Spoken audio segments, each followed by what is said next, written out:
Hello, SBI TV subscribers. My name is Greg Alexander, and I am the CEO of SBI, a sales and marketing consulting firm dedicated to helping you make your number. You are watching SBI TV. This is a monthly web TV show featuring guests just like you, executives trying to grow their revenues. By tuning in each month, you can peek behind the scenes and watch your peers discuss their strategies for making their numbers. On today's show, I am joined by Paula Shannon. And Paula is the Chief Sales Officer and Senior Vice President at Lionbridge Technologies. This company is the world's largest language services provider. Many of you have benefited from the company and probably don't even realize it. For example, if you have been to a website written in a different language, or maybe have read a product manual in a different language, chances are it was Lionbridge who made that happen. And Paula is responsible for the company's worldwide sales activities. She has close to 30 years of experience, and she received her education from McGill University. So Paula, welcome to the show. Thank you so much, Greg. Beautiful setting, huh? Well, absolutely. Yeah. It's gorgeous. Yeah. All right, so Paula, today I am going to ask you to help that audience, your peers, make their 2016 number by demonstrating how to develop and execute a revenue growth strategy, okay? Now, to do this, we're gonna use SBI's Revenue Growth Strategy Workbook, titled How to Make Your Number in 2016. If you want a copy of this workbook, go to our website, salesbenchmarkindex.com/2016-report. If you want to have someone from SBI teach you how to use it, sign up for our workshop at salesbenchmarkindex.com/2016 workshop. Okay, here we go. Right. All right, our firm's point of view is that there are 6 steps to a revenue growth strategy. Now, today's show is only about 30 minutes. So we only have time for one of the 6 steps. If those of you who are watching, you want the other 5 steps, tune in to future episodes of this program where we'll have a peer of yours demonstrate each one. For example, on a previous show, Brandon Talani, who is the head of sales and marketing at Freescale Semiconductor, demonstrated the first step, market research, for this audience. So today, I thought you could show the audience how to perform step 2, which is connecting the sales strategy to the corporate strategy, okay? So let me set this up just a little bit. So corporate strategy is a big subject, but for the purpose of this short show, we're going to simply define it as putting the company in a position to win by allocating 3 things: people, money, and time. We can talk about corporate strategy forever, but when it really comes down to it is how are we allocating those 3 precious resources, okay? There are 8 key activities when connecting corporate strategy to sales strategy. And we're gonna start at the top and make our way through each 8. So you ready? I am. All right. So first off is corporate strategy lays out the mission for the firm, okay? So why does Lionbridge exist? What is your purpose? Our mission and our purpose is to help our customers bring products and content to global markets, outperform their competitors, and allow them to have the right content on any device, any platform, anywhere, any language, anytime. Okay, so that's a pretty cool mission. You knew that, right, like that? Well, you know, it's what we do. That was impressive. And if you look forward, I'm gonna go to vision now. So Okay. you got a very well articulated mission. Yeah. Let's convert that to vision. So what does Lionbridge want to become? Lionbridge wants to evolve to be the go-to for global translation services. So we are the industry leader today, but it's important to say that we do have a vision to go forward. So we want to expand in both directions. So one is upmarket. We want to be the leader now in digital marketing services. Global digital marketing is a big area of expansion for us, but also we want to balance the changing consumer behavior and have an on-demand offering to serve today's modern buyers. Yeah, interesting. So very clear mission, very clear vision. What's interesting about your vision is, in a way, since you're the leader in your space, you're setting the vision for your industry. not just your company. Yeah, very much so. Yeah, it's interesting. That's an added burden when you're the marketing leader. Yeah. So let's come to values now, right? Okay. Which is the third thing that corporate strategy lays out for the company. So values are simply, how do you want your employees to behave, and how do they behave in a way that's different than the competitors? We have a very strong central value around one Lionbridge, as we call it. And what this means for us is that we are going to behave as one unified company. We work in a global system. We share all of the same visions and perspectives, but we want to do that with high integrity and with trust from our customers. So it's a very focused one Lionbridge message right now. So why did you pick that? That's a great question. We picked that because, as many companies are, we have a history that includes acquisitions, that includes large acquisitions and also small tuck-in acquisitions. And we've said in the past that we have many traditions, but one future. And it was a way of respecting some of these entrepreneurial companies that we acquired, but making them feel good, one, about being part of an American company now, because we're quite global. So that's a big shock, to become part of a US-based company. And that, I guess, a subliminal message that we wouldn't forget their traditions or from where they came. So it was a very well thought out strategy by our CEO. Okay. So we got mission, we have a vision, Yeah. you have a value or values that guide your behavior. So now let's talk about the brand. Yeah. Okay. So each company has a brand promise. Yeah. So for example, my brand promise to you, my customer, is make your number. Yeah. I want the whole world to think about SBI. We're the company that helps you make your number. So how do you serve customers? What is your brand promise? Our brand promise is that we should be the company that has the deepest expertise in all things language, translation, that we will partner with the company to find the most effective and efficient way to bring their content to global markets. Interesting. Very clear. Yeah, on a good day, it's very clear. So, yeah. And your CEO, did he come up with this brand promise? Did you guys do it collectively as a team? How does that work? I have to credit him. I mean, at the founding of the company, which really was 1996, and then public debut as a IPO in 99, he always had that vision that language was going to be at the core. Back in those days, it was kind of e-support, e-commerce, e-learning, and the tagline was, because the E doesn't stand for English. So it was always really at the core of who we are. Yeah. And it's carried all the way through. Well, we say today internally, language at the core. And we know that that means let's figure this problem out from what we do best and figure out how to bring that to the customer. Language at the core. Very cool. Yeah. All right, so we're talking about corporate strategy, connecting it to sales strategy. We've covered 4 of the big items, okay? We have a mission, which says, what's our purpose? Why do we exist? We have a vision, which says, what's our aspiration? Where do we want to go? We have our values, how are we going to behave? And we have our brand. Right? What is our brand promise to customers, okay? All right, this is probably a pretty good time for a break. So we're going to take a short break. And when we come back, Paula is going to teach us how to set objectives, pick which markets to compete in, and decide how to compete with key competitors. So stick around after the break. Thanks, Greg. This is not a table. It is a stage where your performance is measured in numbers. If you reach them, you get an encore. If you don't, it could be curtains. That's why you need the well-rehearsed, proven sales and marketing strategies of SBI.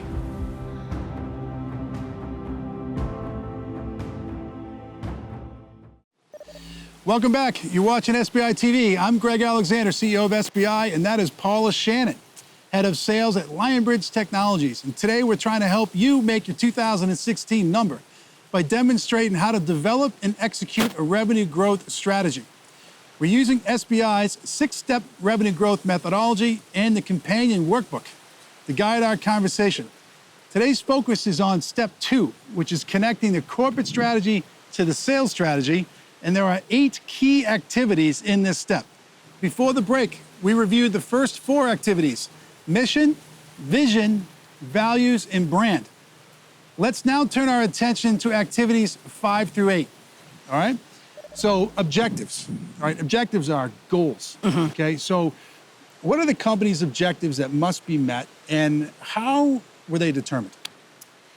Yeah, this is the easy part, right? You gave me the easy questions today. So our goals, and I think many people must share this challenge. You know, we're a public company, so how far are your goals set by the external forces? But nonetheless, we've got to grow ahead of the industry average. So right now, that was trending about 6.2, 6.5%. Nothing below an 8 to 10% growth rate is really going to be acceptable. Okay. So I think a priori, it just kind of is handed down that if you want to be viable, we need to be doing that. Two, we have to be profitable at the base and core of everything we do. And our business is shifting and changing. Languages expanded with mobile devices and mobile platforms.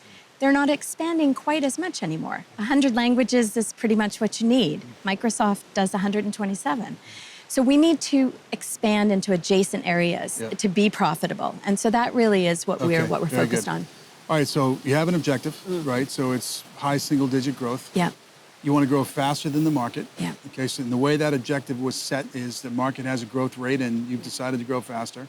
And the way you're going to get that accelerated growth is through expanding into adjacencies, right? So that's a very clear set of objectives. Yeah. All right, let's move to the next step, which would be number 6, which is markets. Yeah. Okay. So what markets have you chosen to compete in and why?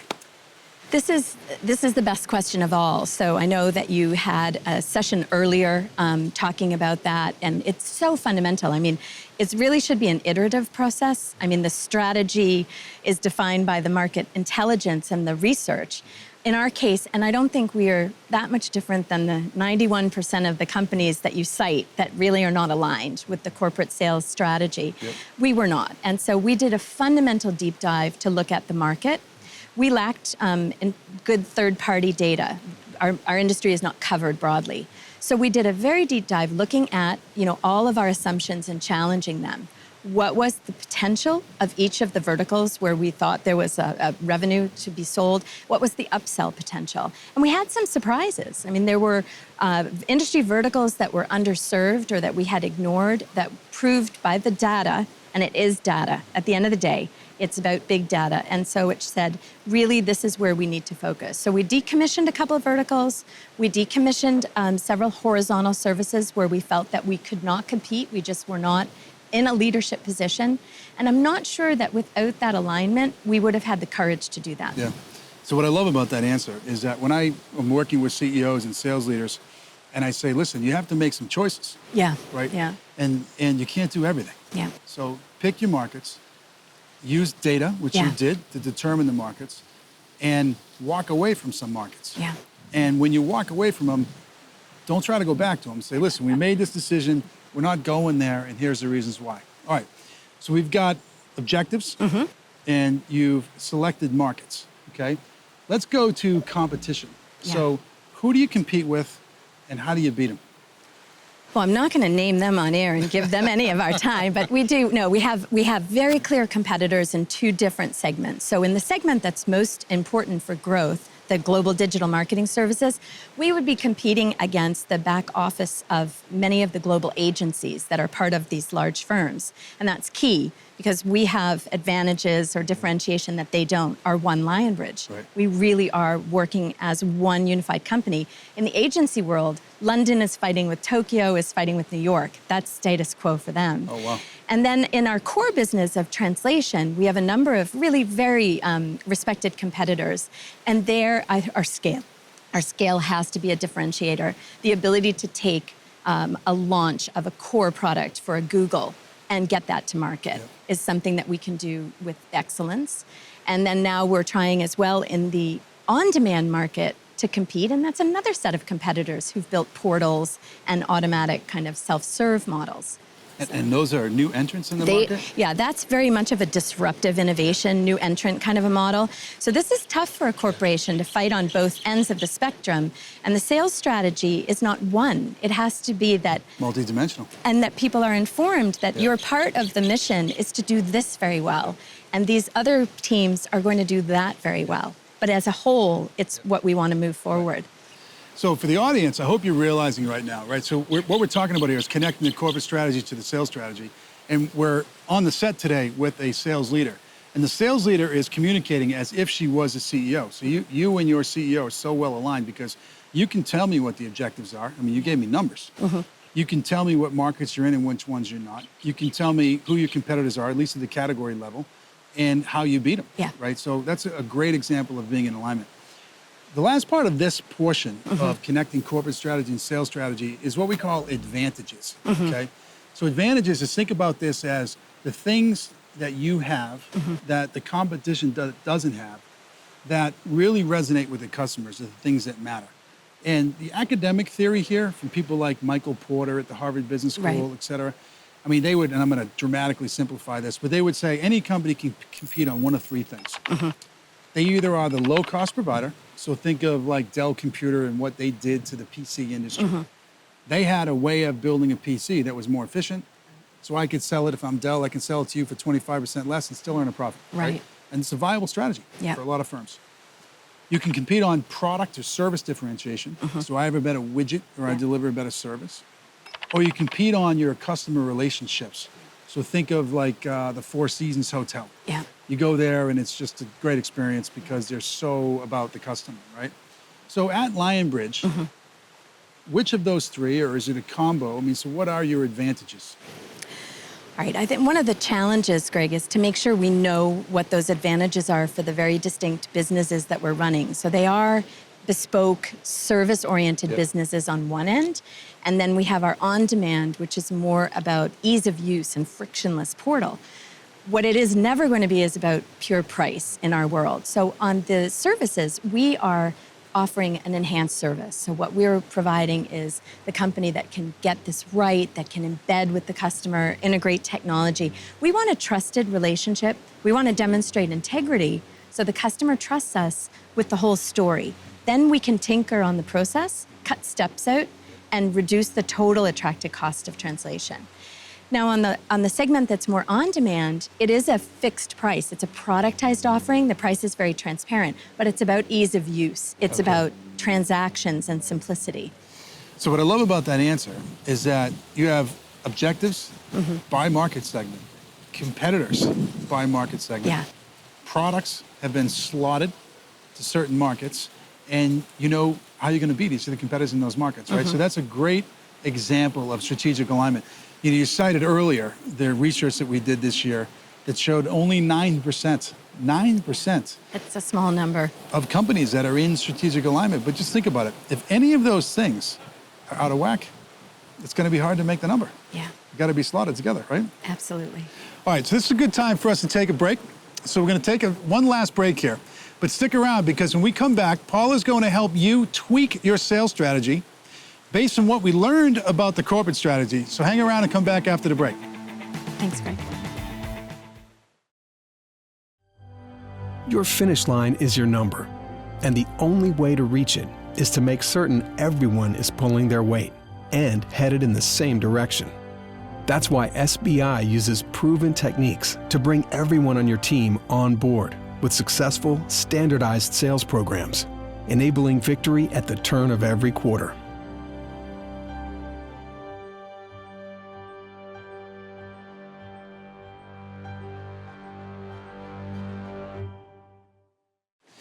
Welcome back. You're watching SBI TV. I am your host, Greg Alexander, and she is my guest, Paula Shannon, the Chief Sales Officer of Lionbridge Technologies.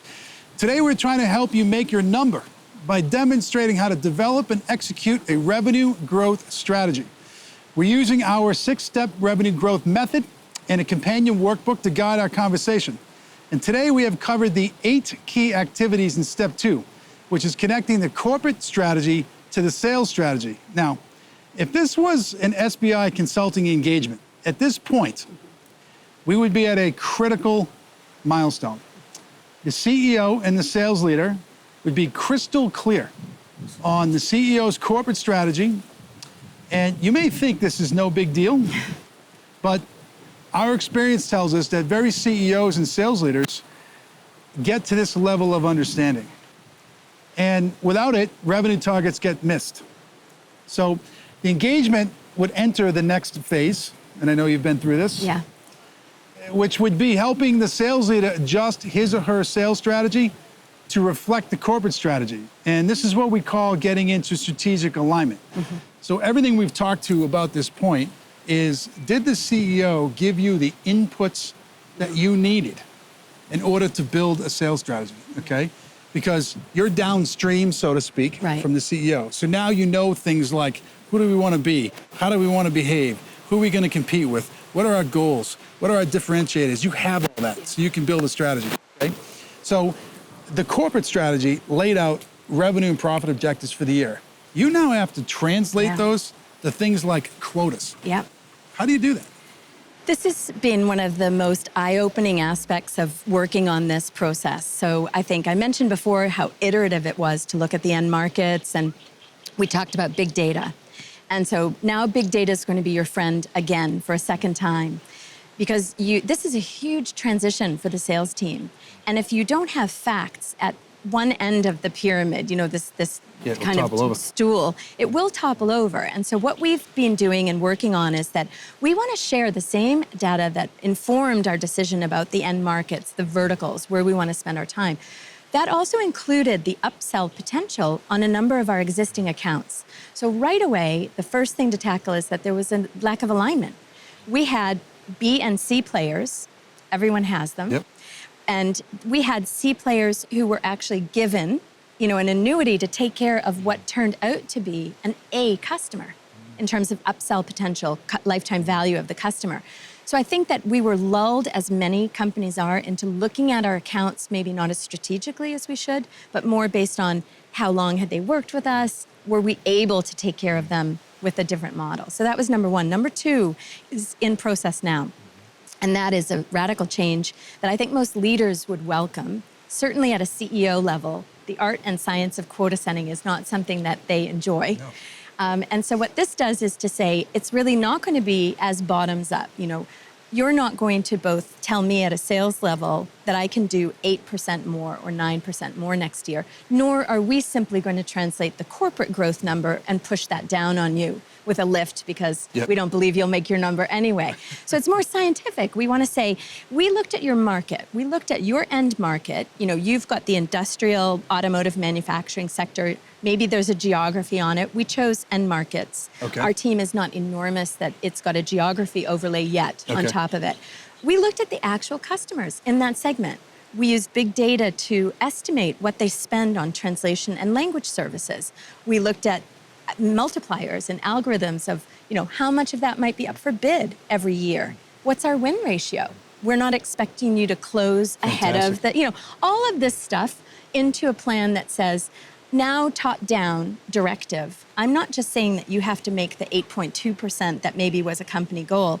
I'm saying that we looked at your territory, and this is a good one. This territory is an $8 million territory, and here's why. Yep. So it's a radical change. And then that means everything ripples on as well with comp plans. Headcount plan. And headcount plan as well. Yeah. Everything has to be sized to the opportunity that end market or that customer represents.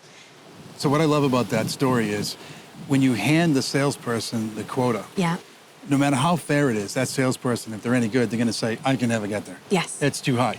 Right? Let the negotiations begin. Yeah. And you were able to explain, well, we reached this number based on the following facts. Yes. Okay? And if I'm a salesperson, I now have a lot of respect for you as my sales leader because my livelihood is tied to that number.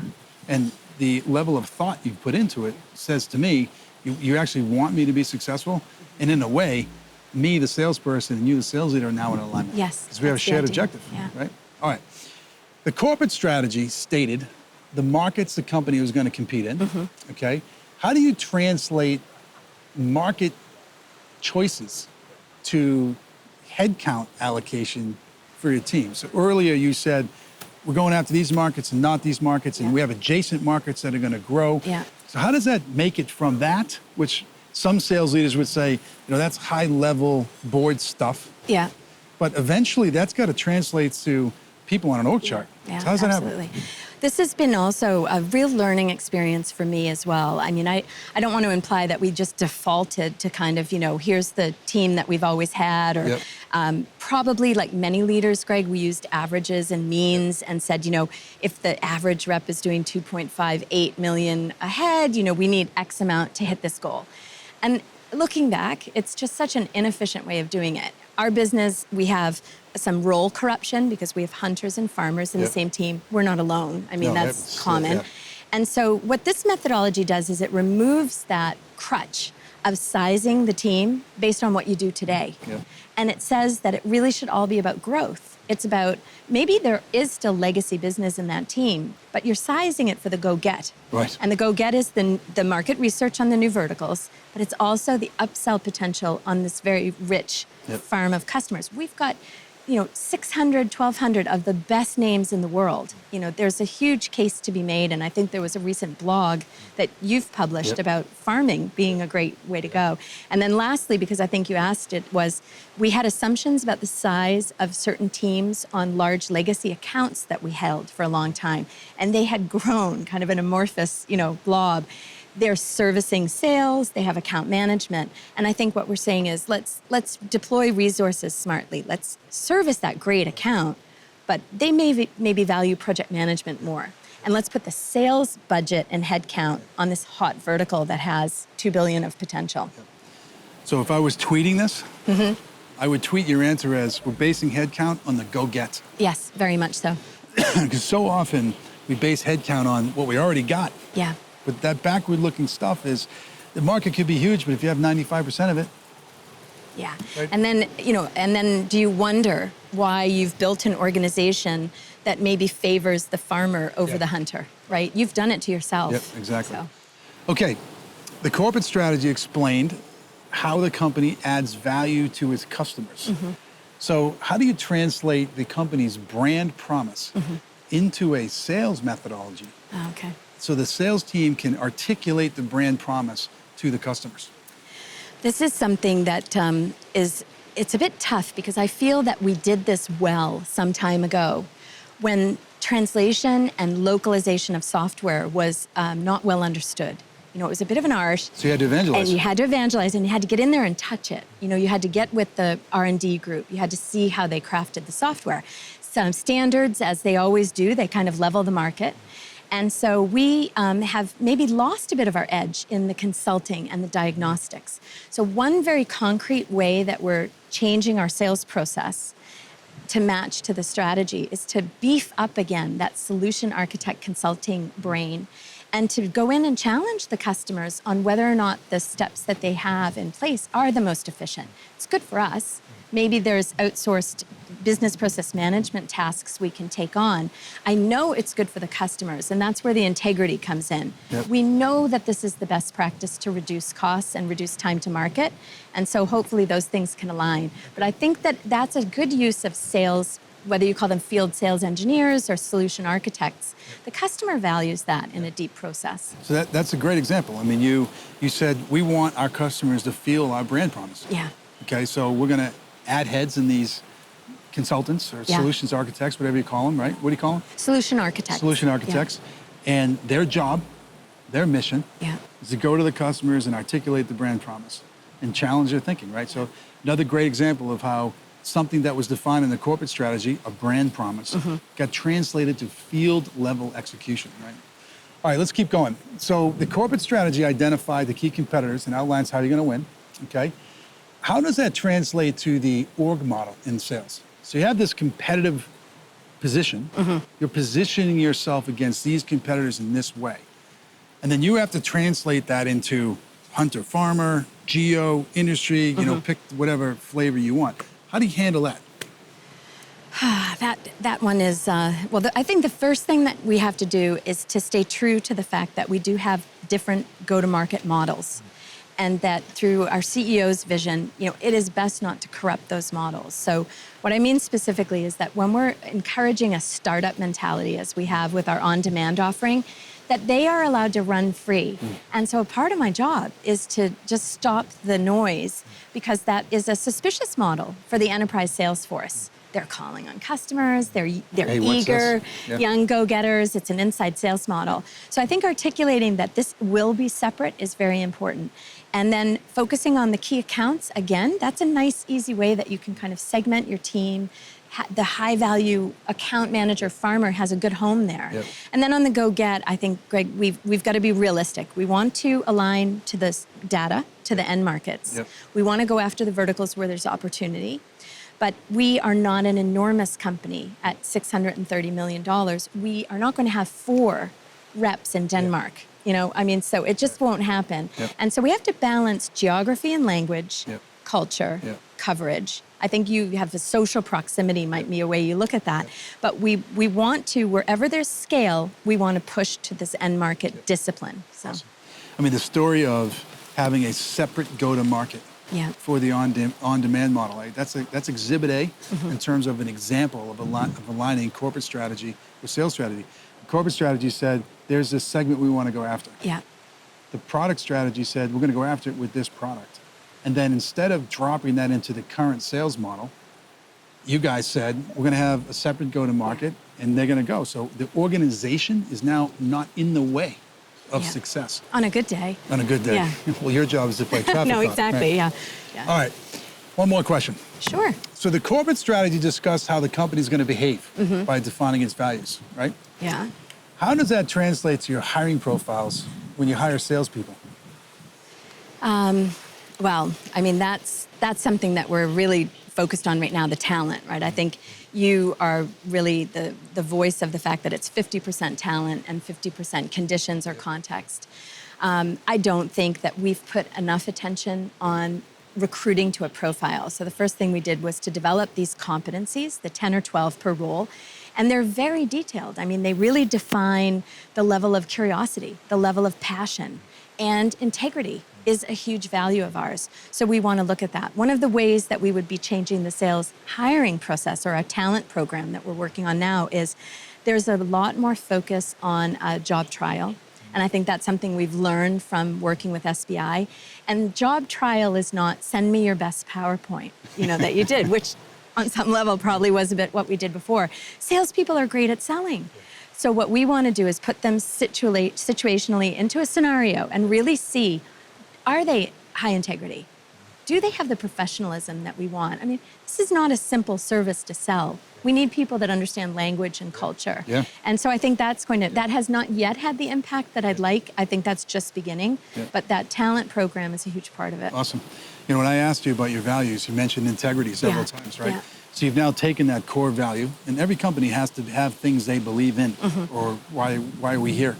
And those are the things that unify a company. It's, you know, how people behave when no one's looking. It's so true. Yeah. Yeah. So integrity is important for you, and you've translated that to a job trial, and you put somebody in a situation, and you test whether they have high integrity or not, right? That's just a great example. All right, audience, as you can see, the CEO's corporate strategy is a key input into the sales leader's sales strategy.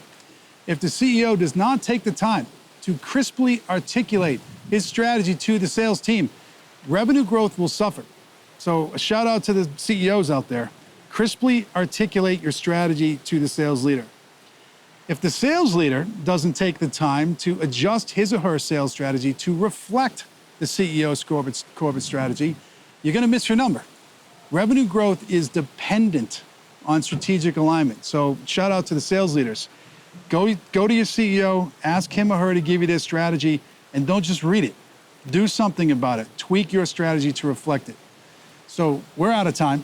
Thank you so much, Greg. You were a Hall of Fame guest. You really were. It's the setting. Yeah, the setting is spectacular. Yeah. But your questions were great. And you know, we're about helping our clients make the number. We believe in benchmarking, and benchmarking is facilitating peer-to-peer learning. So there's people in our audience that are going to watch this show that are going to make the number next year because of what you share with them. You won't know it. Oh, I would so hope that It's that's gonna true. happen. I'm telling you. I would so hope that's true. Someone's going to watch it. They're going to go to the CEO and say, can I see your strategy? They're going to change his strategy, and the number will get made. I was in the same situation, learning from many of the different clients that I met who were maybe, you know, 5-10 steps ahead of where I am. So I hope that's true. Yep. All right, and I would also like to thank you, our viewers, for tuning in. If you enjoyed this show, and I don't know how you couldn't, I suggest you just subscribe to SBI TV at salesbenchmarkindex.com/TV. Or if it's easier for you, just go to YouTube and look for the SBI channel. We have some outstanding guests confirmed for future episodes that you will not want to miss. I'm going to keep taking the show on the road and bring it to you from lovely settings like this.